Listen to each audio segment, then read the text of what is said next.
నమస్తే welcome to Disha TV Hyderabad central university ఆనుకొని ఉన్న భూముల విషయంలో పెద్ద ఎత్తున వివాదం జరిగిన విషయం తెలిసిందే. ఇక జాతీయ స్థాయిలో ఈ అంశం పెద్ద ఎత్తున ప్రచారం జరగడంతో ఇక సుప్రీంకోర్టు అలాగే హైకోర్టు కూడా అక్కడ జరుగుతున్న కూల్చివేతలపై స్టే కూడా విధించింది. ప్రస్తుతం అది విచారణ దశలో ఉంది. ఇక జాతీయ స్థాయిలో పెద్ద ఎత్తున ప్రముఖులు అలాగే రాజకీయ నాయకులు పర్యావరణవేత్తలు కూడా ఈ అంశంపై పెద్ద ఎత్తున పోస్టింగ్లు చేయడం విమర్శలు చేయడంతో ఈ అంశానికి ప్రాధాన్యత ఇచ్చింది. ఈ నేపథ్యంలో ఏఐసిసి కూడా తెలంగాణ రాష్ట్రంలో ఏం జరుగుతుంది, అసలు ఈ భూముల వివాదం ఏందో తెలుసుకోవాలని ఈ తెలంగాణ రాష్ట్ర incharge Congress party incharge Meenakshi Natarajan గారికి అయితే ఆదేశాలు ఇచ్చి హైదరాబాద్ పంపించింది. ఇక ఆమె హైదరాబాద్కు వచ్చింది. వచ్చి రాగానే సెక్రటరియట్లో జరుగుతున్న మంత్రుల కమిటీ మీటింగ్కు నేరుగా చేరుకొని అక్కడ అందులో పాల్గొన్నది. ఆ తర్వాత నెక్స్ట్ రోజే ఈ యొక్క హెచ్సియు దగ్గరికి వెళ్ళి విద్యార్థుల్ని కలవడం, ఆ కలిసిన నేపథ్యంలో ఏదైతే వివాదాస్పదమైన భూములలోకి వెళ్ళే ప్రయత్నం చేయడం పోలీసులు కూడా అడ్డుకున్నట్టు కూడా వార్తలు వచ్చాయి. ఇక సివిల్ సొసైటీ ప్రతినిధులతో మాట్లాడడం, మళ్ళీ నెక్స్ట్ రోజు కూడా సెక్రటరియట్లో కూడా నేరుగా అక్కడ కమిటీతో సివిల్ సొసైటీ వాళ్ళతో మీటింగ్ చేయడం, ఈ తతంగం అంతా చూసిన తర్వాత మీనాక్షి నటరాజన్ గారి తీరు పట్ల మాత్రం పార్టీలో బయట మాత్రం వివాదాస్పదంగా మారింది. పార్టీలో కూడా కాస్త ఆమెపై ఆగ్రహం వ్యక్తం చేసిన పరిస్థితి కనిపిస్తుంది. ఆమె వ్యవహరిస్తున్న తీరు ఒక రకంగా డ్యామేజ్ కంట్రోల్ చేయాలని ప్రభుత్వం పార్టీ భావిస్తుంటే, ఈ సందర్భంలో ఆమె వ్యవహరిస్తున్న తీరుపైన మాత్రం సొంత పార్టీలో మాత్రం అసంతృప్తి అయితే కొనసాగుతుంది.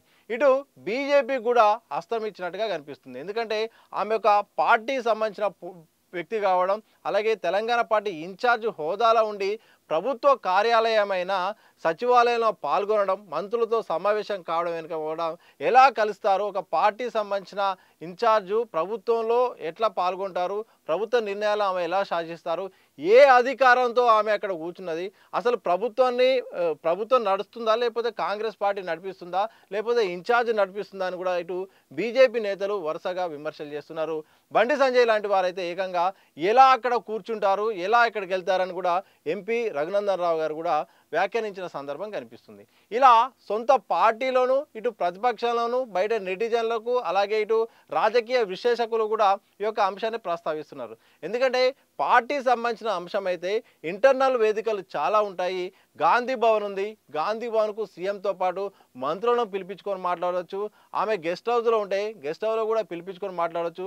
లేకపోతే ఓ ప్రైవేటు హోటల్ సంబంధించిన కార్యక్రమంలో అక్కడ ఒక సమావేశం కూడా నిర్వహించి కూడా అభిప్రాయ సేకరణ చేయొచ్చు. ఇక జాతీయ స్థాయిలో ఈ యొక్క అంశం తెరపైకి రావడంతో దాన్ని 4 గోడల మధ్య ఎలాగైనా పరిష్కరించే ఉద్దేశంతో ఈ యొక్క చర్చల ద్వారా, సమావేశాల ద్వారా, మాటల ద్వారా కూడా చేసే అవకాశం ఉంది. అలాగే ఏదైతే ఈ హెచ్సియు సంబంధించిన యూనివర్సిటీ విద్యార్థులు ఉన్నారో, ఆ జేఏసీ నేతలు ఉన్నారో, సివిల్ సొసైటీ వాళ్ళు ఉన్నారో వాళ్ళను నేరుగా కలవడం, నేరుగా అంటే గెస్ట్ హౌస్లో కానీ గాంధీ భవన్ వేదికగా కలిసి కూడా వాళ్ళ అభిప్రాయాలను పరిగణలో తీసుకొని తగు చర్యలు తీసుకునే అవకాశం ఉంది. కానీ ఈమె ఈ యొక్క ఆప్షన్ వదిలిపెట్టి ప్రభుత్వ కార్యాలయంలో పాల్గొనడం, వరుసగా ప్రభుత్వం ఒకవైపు ఇప్పటికే కమిటీని కూడా నియమించింది సీఎం రేవంత్ రెడ్డి. ఎవరైతే బట్టి విక్రమార్క, అలాగే పొంగులేటి, అలాగే దుద్దిల శ్రీధర్ బాబు సంబంధించిన ముగ్గురితో ఒక కమిటీని ఏర్పాటు చేసి ఈ కమిటీ ఇప్పుడు ఏదైతే ఈ యూనివర్సిటీకి సంబంధించిన పెద్దలు ఉన్నారో ఆ పెద్దల్ని కలవడం, అక్కడ రిజిస్టర్ అయిన సంఘాలతో కలవడం, జేఏసీతో కలవడం, విద్యార్థులతో సమావేశాలు ఏర్పాటు చేయడం, ఆ తర్వాత సివిల్ సొసైటీ వాళ్ళకి సంబంధించిన నేతలతో కూడా వాళ్ళ అభిప్రాయాలు కూడా తీసుకునే పనిలో కమిటీని ఏర్పాటు చేశారు.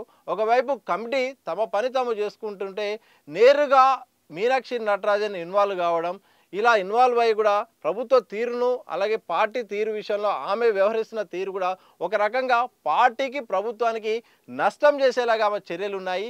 సీఎం రేవంత్ రెడ్డికి ఇటు ప్రభుత్వానికి పార్టీ కూడా అప్రతిష్ట పాలు చేసేలాగా కూడా ఆమె దూకుడుగా వ్యవహరిస్తుందన్నట్టు కూడా విమర్శలు అయితే వస్తున్నాయి. ఎందుకంటే ఆమెకు ఒక మంచి పేరుంది, ఆమె గాంధేవాదిగా సింప్లిసిటీకి మారుపేరుగా ఉంది. అలాగే రాహుల్ గాంధీ సంబంధించిన టీంలో కీ రోల్గా కూడా అక్కడ ఉన్నది, చాలా ముఖ్యమైన సలహాదారుగా కూడా అక్కడ ఉన్నది. ఇలాంటి సందర్భాల్లో కాంగ్రెస్ పార్టీ వాదిగా, గాంధేవాదిగా పార్టీలో జరుగుతున్న విషయాల్ని అంతర్గతంగా చర్చించాలి. కానీ ఇలా నేరుగా యూనివర్సిటీకి వెళ్ళి డైరెక్ట్గా అక్కడ కలవడం, అలాగే పార్టీ వేదికలను పక్కబెట్టి ప్రైవేటు వేదికలను పక్కబెట్టి నేరుగా రాష్ట్ర సచివాలయంలోనే మంత్రులతో సమావేశం నిర్వహించడం, అక్కడ ఈ అంశాన్ని ప్రస్తావించడం, సివిల్ సొసైటీ వాళ్ళని కూడా ఆమె డైరెక్ట్ ఇన్వాల్వ్ కావడం, వాళ్ళతో కూడా ఇక్కడే సచివాలయంలో సమావేశం పెట్టడం, ఈ తతంగం చూస్తుంటే ఆమె హడావుడి చూస్తుంటే ఒక రకంగా పార్టీకి ఇది డ్యామేజ్ అయ్యి ప్రతిపక్షాలకు అవకాశం ఇచ్చిన వాతావరణం అయితే కనిపిస్తున్నట్టు కూడా సొంత పార్టీలో చర్చ జరుగుతుంది. ఎందుకంటే ఇప్పటికే డ్యామేజ్ కంట్రోల్లో భాగంగా కాంగ్రెస్ నేతలు కూడా వరుసగా సభలు సమావేశాలు పెడుతున్నారు, ప్రెస్ మీట్లు పెడుతున్నారు, ప్రెస్ నోట్లు రిలీజ్ చేస్తున్నారు. ఇది ప్రతిపక్షాల కుట్ర, డీప్ ఫేక్ ద్వారా ఫేక్ వీడియోలు, ఎక్కడో జరిగిన వీడియోలు కూడా సృష్టించి అల్లకొల్లాలను చేసి విద్యార్థులను భయాందోళనకు గురిచేసి వాళ్ళలో ఉన్న ఆవేశాలను రెచ్చగొట్టి ఈ అంశాన్ని జాతీయ స్థాయిలో చర్చ వచ్చేలాగా ఒక విష ప్రచారాన్ని చేస్తారని ఇటు కాంగ్రెస్ అంటుంటే, ఇదే సమయంలో వీళ్లకు అనుకూలంగా ఉండాలి, లేకపోతే తటస్థంగా ఉండాల్సింది పోయి విద్యార్థులకు అనుకూలంగా ఉన్నట్టు కూడా ఆమె వ్యవహరించిన తీరు అనేది కనిపిస్తూ ఉంది. ఇది పార్టీకి ప్రభుత్వ తీరు పట్ల కూడా ఇబ్బందికరమైన పరిస్థితి ఉంటుందని కూడా చర్చ నడుస్తుంది. ఎందుకంటే ఆమె మొదటిసారి పర్యటనలో భాగంగా పెద్ద ఎత్తున ప్రచారం జరిగింది, పాజిటివ్గా మొత్తం పోస్టింగ్లు జరిగాయి. ఇంత సింప్లిసిటీగా ఉంటారా ఇన్ఛార్జు, ఇంత పార్టీకి లాయల్గా ఉంటారా, అంత హడావుడి లేకుండా ఈ రోజుల్లో ఎవరు ఉంటారని కూడా ప్రచారం జరిగింది. ఆమె సైలెంట్గా ఆమె పని ఆమె చేసుకుంటూ పోయారు. కానీ రెండవ పర్యటన నేపథ్యంలో మాత్రం ఈసారి మాత్రం ఆమెపై ఇటు సొంత పార్టీలో, బయట ప్రతిపక్షాల్లో, సోషల్ మీడియాలో కూడా ఒకంత విమర్శలు అయితే ఎదుర్కొంటుంది. సరే, విద్యార్థుల విషయంలో మాత్రం పాజిటివ్గా ఉంది. ఆమె విద్యార్థులకు అనుకూలంగా వాళ్ళకు సానుకూలంగా సమాధానాలు చెప్పడం, ఈ నేపథ్యంలో ఆమె మాట వినే పరిస్థితిలో ఉన్న నేపథ్యంలో ఇక ఈ లెక్కన చూస్తే మాత్రం ఇటు డ్యామేజ్ కంట్రోల్ ఏమో కానీ, ఉన్న సమస్య ఏమో కానీ కొత్త సమస్య ఆమె తీసుకువస్తారనే ప్రచారం అయితే ఈసారి మాత్రం విమర్శలను అయితే ఆమె మూటగట్టుకుంటుంది. మరి చూడాలి. ఒకవైపు కంచె గచ్చిబౌలి భూములకు సంబంధించిన వ్యవహారం అయితే ఇప్పుడు సుప్రీంకోర్టు పరిధిలో ఉంది. రాష్ట్ర ప్రభుత్వం కూడా కమిటీ ఏర్పాటు చేసింది. ఇటు ప్రతిపక్షాలు కూడా కావాలనే రాద్ధాంతం చేశాయి. ఒక ఫేక్ వీడియోలు, ఫోటోలు కూడా సృష్టించి అలజడి లేసి ఒక పెద్ద గందరగోళాన్ని సృష్టించాయని ఇప్పటికే హైకోర్టులో ప్రభుత్వం తరపు నుండి అయితే ఇప్పటికే వాళ్ళు చర్యలు తీసుకోవాలనే దానిపైన మాత్రం కేసు వేశారు. దానిపైన కూడా హైకోర్టు మాత్రం కొంత సమయం కాల విచారణ కావాలని చెప్పిన సందర్భం కనిపిస్తుంది.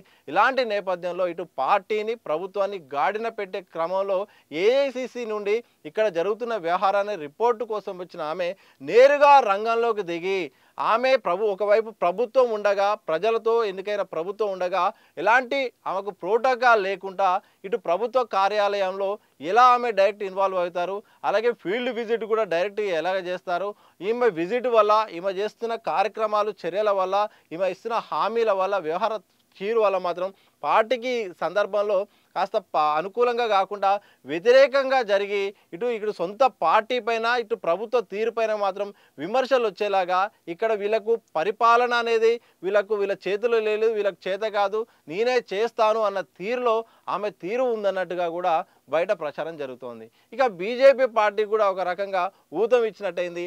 ఆమె ఏ హోదాలో అక్కడ పాల్గొంటారు, ఆమెకు ఏ రైట్ ఉంది అని కూడా వరుసగా ఎంపీలు, కేంద్ర మంత్రులు కూడా విమర్శలు చేసే సందర్భం అయితే ఈసారి కనిపించిన వాతావరణం ఉంది. ఈ సందర్భంలో మరి మీనాక్షి నటరాజన్ గారు వ్యవహరిస్తున్న తీరుపై సొంత పార్టీ నేతలు, మరి సీనియర్లు కానీ కేంద్రానికైనా విషయాన్ని చెప్పదలుస్తారా, లేకపోతే ఈ యొక్క అంశాన్ని రాష్ట్ర పరిధిలో కమిటీ ద్వారానే సాధ్యమవుతుందా, మీ కమిటీతో కాదు నేనే దీన్ని పరిష్కరిస్తారా, మరి ప్రభుత్వం మాత్రం రిజిస్ట్రేషన్ ప్రకారం చక్కగా డాక్యుమెంట్ ప్రకారం మాత్రం సుప్రీంకోర్టు నిబంధనల ప్రకారం ఇది ప్రభుత్వ భూమి అంటున్నది. మరి ఈ నేపథ్యంలో ఎవరికి భరోసా ఇస్తారు? ఇటు ప్రభుత్వానికి అండగా నిలుస్తారా, లేకపోతే యూనివర్సిటీ సైడ్ ఆమె ఆలోచన ఇస్తారా, లేకపోతే తటస్థంగా ఉంటూ ఆ యొక్క భూమిలో ఎలాంటి నిర్మాణాలను చేపట్టద్దు, దీన్ని ఎకో పార్క్ లాగా చేయాలని మన నిర్ణయం ఉంటుందా? చూడాలి. మరి ఏం జరుగుతుందో మాత్రం తెలియాల్సిన అవసరం ఉంది. ఈసారి మాత్రం రెండోసారి తెలంగాణ రాష్ట్ర కాంగ్రెస్ పార్టీ ఇన్ఛార్జ్ మీనాక్షి నటరాజన్ పర్యటన, ఆమె వ్యవహరిస్తున్న తీరు పైన మాత్రం వరుసగా ఇటు పార్టీలోను, ఇటు ప్రభుత్వంలోను, బయట ప్రతిపక్షంలోను, సోషల్ మీడియాలోను ఒకంత ఆమె సొంతంగా దూకుడుగా వ్యవహరించే తీరు పట్ల మాత్రం ఒక రకంగా అసంతృప్తి, ఆగ్రహం అయితే కనిపిస్తుంది. మరి ఇది ఎక్కడి వరకు దారి తీస్తుంది, లేకపోతే సర్దుమరుగు అవుతుందా, లేకపోతే ఇది పెద్దగా అవుతుందా? గతంలో ఇలాగా ఇన్ఛార్జ్ల మీద కంప్లైంట్లు రావడం, ఆ తర్వాత వాళ్ళని మార్చడం కూడా జరిగింది. మరి ఈసారి ఎలా ముందడుగు వేస్తుంది, మరి ఏం జరుగుతుందో మాత్రం తెలియాల్సిన అవసరం అయితే ఉంది.